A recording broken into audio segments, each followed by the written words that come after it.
Hello, everyone, and welcome to Malo's Resilient People podcast.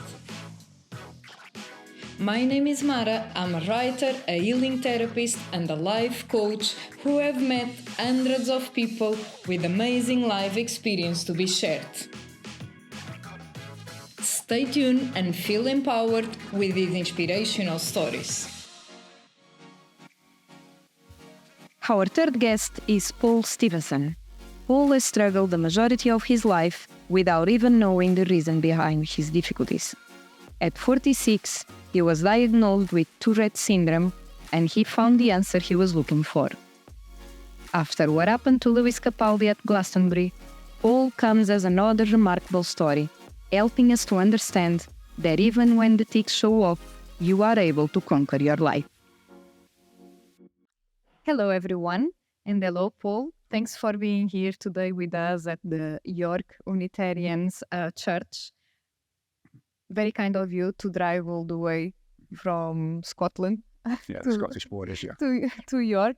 So, Paul, what does it bring you here today?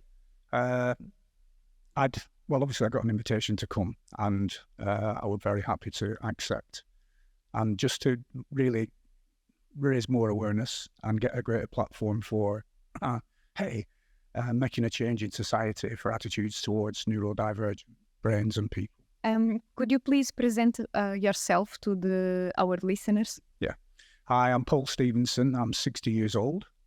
Never thought I'd get here, but I am now. I'm a father of 5 children, a 36-year-old daughter, a 19-year-old daughter, 16-year-old son, and 2 adopted boys who are 15 and 14.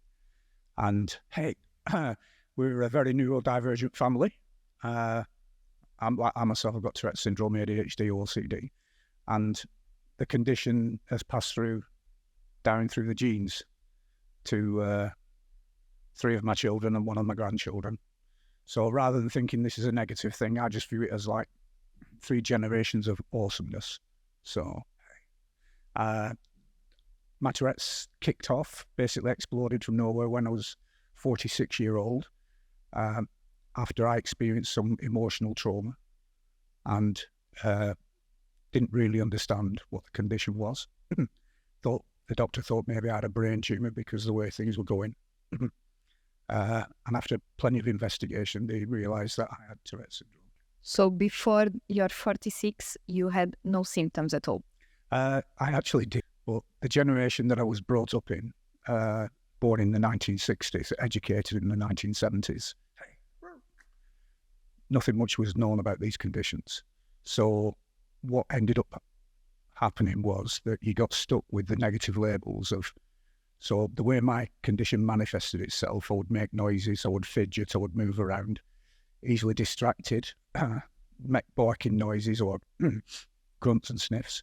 So I was classed as being a naughty child in school, and that you get given these negative labels. And I didn't realise I had tics, even though I used to touch the end of my nose, sniff and cough. These are like small phonic tics. And when I was about 14, I used to fall to the floor and not really understand why. And now I understand that they are motor tics and that my legs would just collapse because of these motor tics. So can you explain a bit about your tics? They're not just verbal then? No.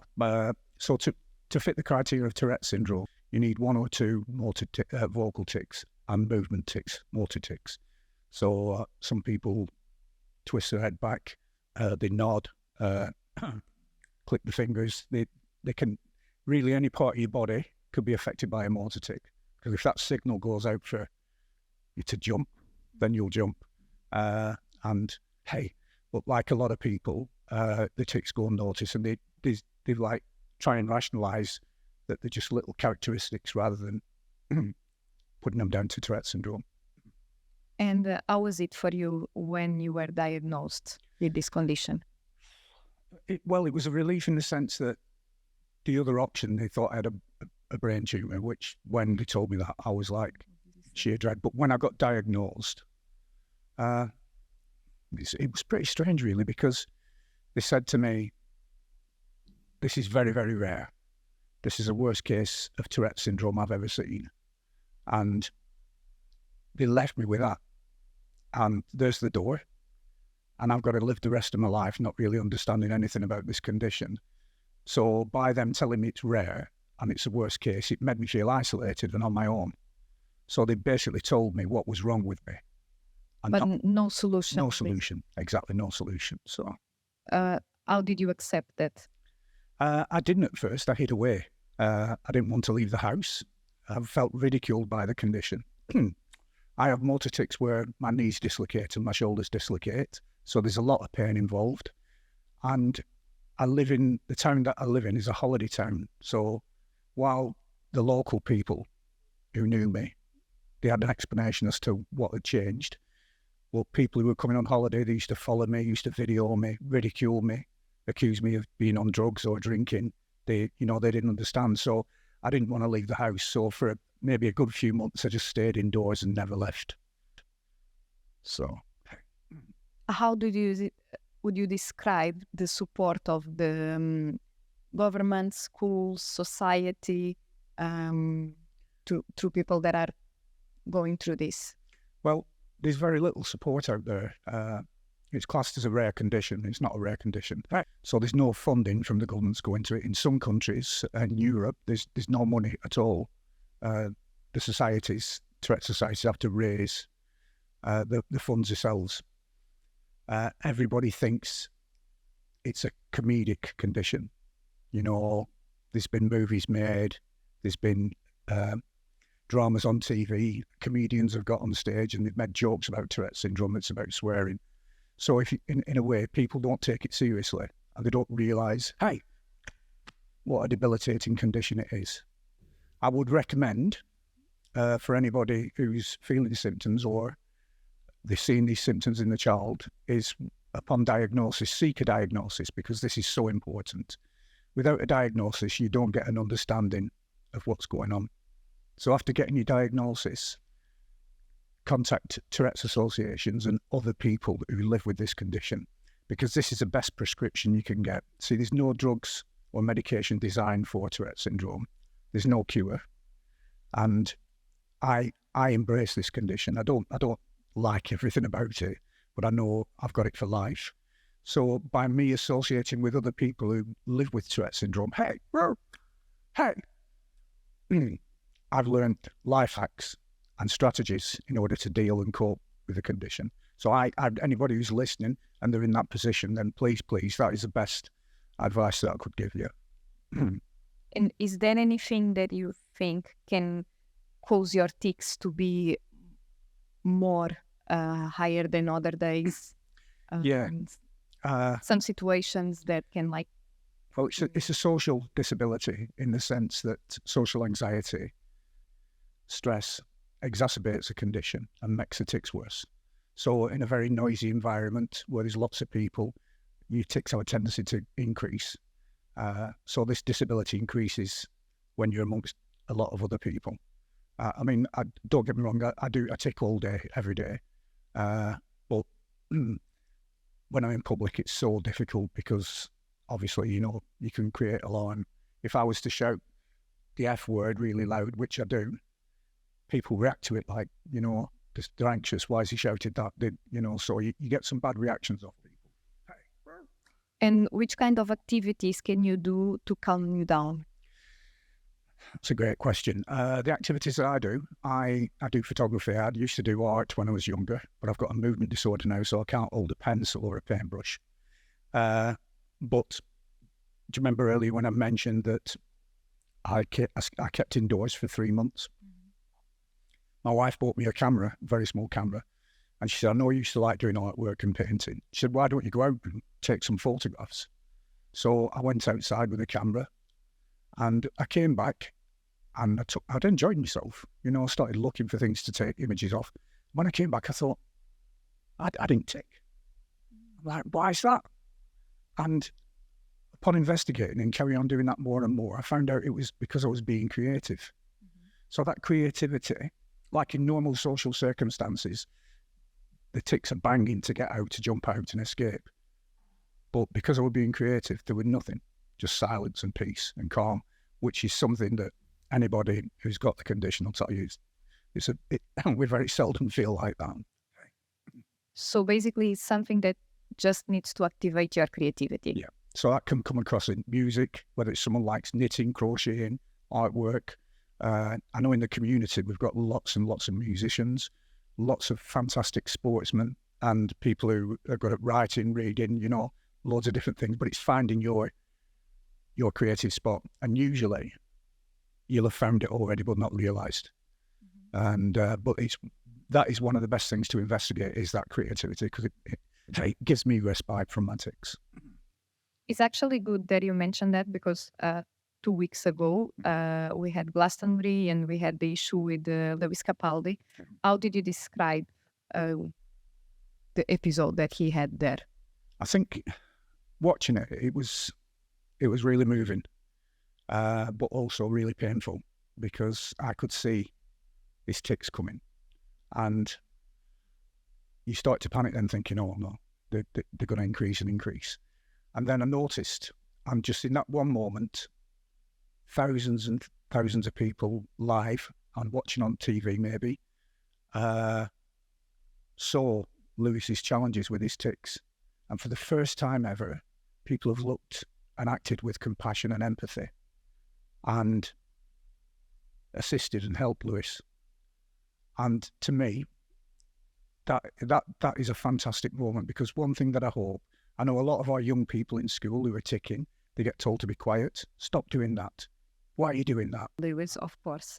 And if these people in authority, in education, who were employees, have realised that Lewis doing what he enjoyed doing couldn't stop it, how were we expecting these young people in school to stop it? And I just hope that people will start having a better understanding that the tics are involuntary, the noises are involuntary. Then if someone shouts or swears, like I've got coprolalia, which is a cursing tic, hey, well, not everybody's got that. Maybe about 15 to 20% of the community. Hey, but these tics are said without malice or intent. We don't shout them out to disrupt. With no control, they just come out.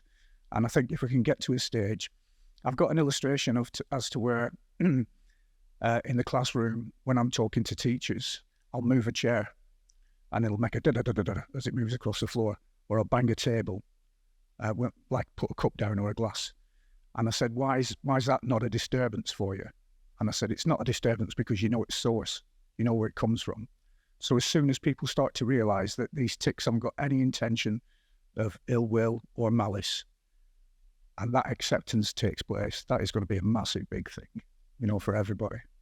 Yeah, I think it was like a very powerful moment, seeing people embracing the situation, being empathic with Lewis, of course. And I think that was the first time that Tourette was mentioned in TV for hours and hours and days and days. Yeah, the ripple effect was massive. It was like a big splash in a pond, and then ripples kept going and kept going. And it was good, seizing the moment, and it was a great awareness spot. But on the flip side, my heart went out to Lewis, because the anxiety would have made his tics even worse, and they were painful tics. And the decision that he's made to step back for a while, I applaud the guy, because that is the best thing. He's got to think of his own welfare and health. I mean, his fans, like myself, I'm one of his fans, we're still going to be here, but we want him well, we want him good on his feet again. So obviously he needs to take his time, no? And also, because you got your diagnosis so late in life, how was it for you in the professional world? Getting a job, going to interviews? Well, I've been struggling with mental health issues, because obviously this the condition we're trying to escape and build out, and I didn't know what it was. I was self-employed, part-time job, and I was working on some ladders, and I fell off the ladders with a tic, and I've had 6 operations on my knees. I need my left knee replacing, so I wasn't able to carry on doing that. And the jobs that were applied for, I didn't get, because people judged me by what they saw. They perceived me to be not good enough to do the job. And another thing that I now realise is that my confidence had been knocked back so much that I used to think, who's going to give me this job? who's going to employ me? You know, I used to thought about every single job that I could do, and I always looked at the negatives. So really, before I even went for a job interview, I'd put myself at the back of the queue. So I needed to be empowered. I needed to find out what my strengths were and work towards them strengths. Hey. Ouch. Do you think the companies nowadays, you know, they embrace this equality, diversion, inclusion? Do you think they really follow that? I think right. So I think we spoke about this before, and I think people are being more inclusive. So the managers, the owners of companies are bringing these policies in. The HR, the ERGs are, you know, helping and supporting. I still think there's a long, long way to go, because the education has to be on the shop floor.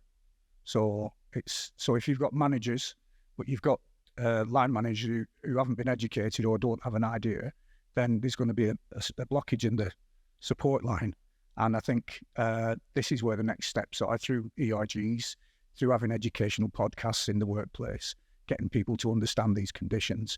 And I'm really appreciating why this person is employed, because this person's been took on to do a job that they can do, but they need a bit of support and maybe some reasonable adjustments in order for them to carry on.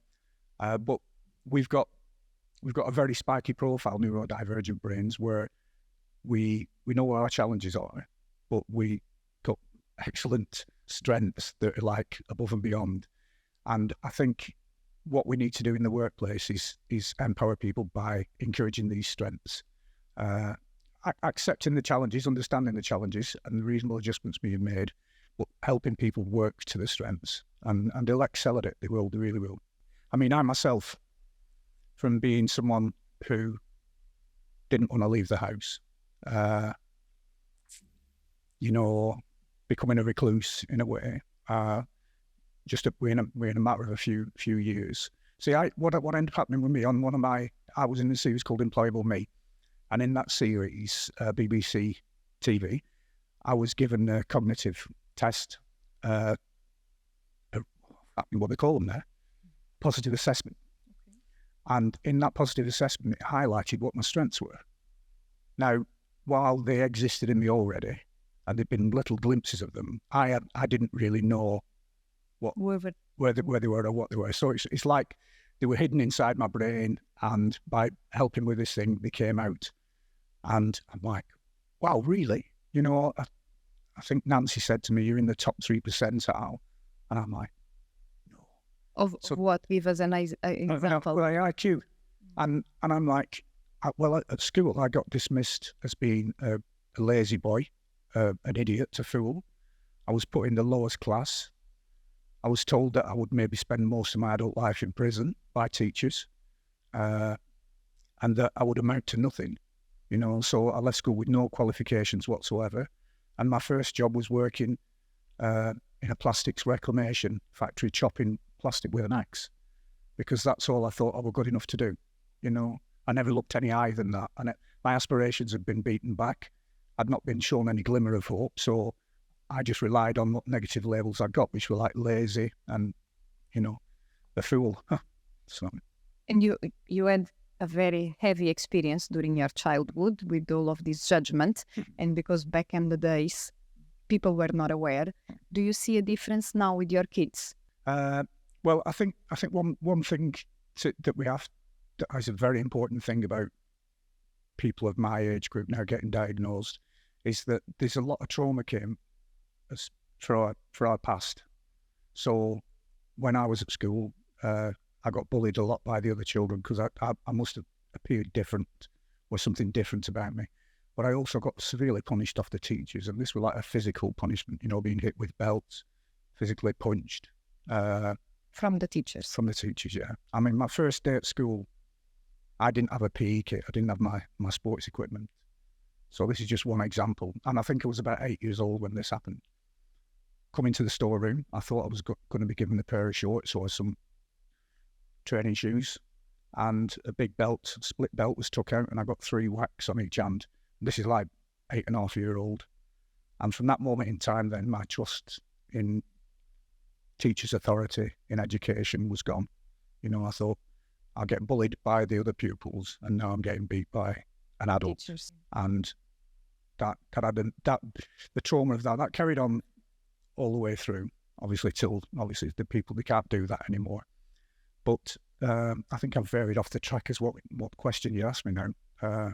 If you see a difference from your childhood to your kids now who are also suffering from Well, I think still there's a lot of work needs to be done. I'm so glad there's no corporal punishment anymore in schools, because you can't beat these conditions out to a child. You can beat them back in. And that's what happened with me. If you push these conditions back in, you're going to be struggling as an adult with mental health problems. And one of the reasons I do what I do is because I don't want any more children to experience what I experienced. So there's still a lot of misunderstanding in schools. It's getting better. There's absolutely loads and loads of fantastic work being done by the Tourette's associations in the UK and abroad, where parents or family or friends or people who live with this condition are helping assist to educate the teachers and educate everybody else. So things are improving. Our young people still struggle because their school day starts the night before. They go to bed being anxious about what the next day is going to be. They know they're going to tick in school. They know people are going to look at them. And I want to build an appreciation up from the teachers for those young people, for the efforts that they do. So, like I said about Lewis, you know, he was doing what he loved doing, and yet these tics still interfered. But the resilience in our young people, the fact that they keep going to school day after day after day and going through the same Groundhog Day, you know, experiencing the same things, and yet they still do it. But there's still a long way to go. But to the teachers and people out there who are doing it, there's, you know, a lot of praise to them for their efforts and understanding. And what's your message for the people out there who are suffering from Tourette's condition and they maybe are not able to do their lives, or they are scared to show themselves? What's your message? I thought if I were to give this message back to myself when I was younger, it would be, I'm not broken and I don't need fixing. I do need support and I do need encouragement. And I would say that to these young people, don't stop following your dreams. Tourette Syndrome will never stop you from following your dreams. It might take you in different directions. You come to a crossroad, you might have to navigate and go somewhere else, but follow your dreams, because I'm 60 now and I've finally done something that I always dreamed I'd be able to do, and that's public speaking. Bit of traumatic thing up there, but if you start young, and if our young people get diagnosed early, we can have early diagnosis, early intervention. So their future is improved by getting these interventions in and learning to live and putting strategies in their life. So, hey. Thank you, Paul. Thank you. Very powerful message. Thank you all for watching us today. I would like to thank York Unitarian for allowing us to be here, and also a special thank you to Steve and Adrian for their hospitality. Please subscribe our channel on YouTube and follow us for the next episode.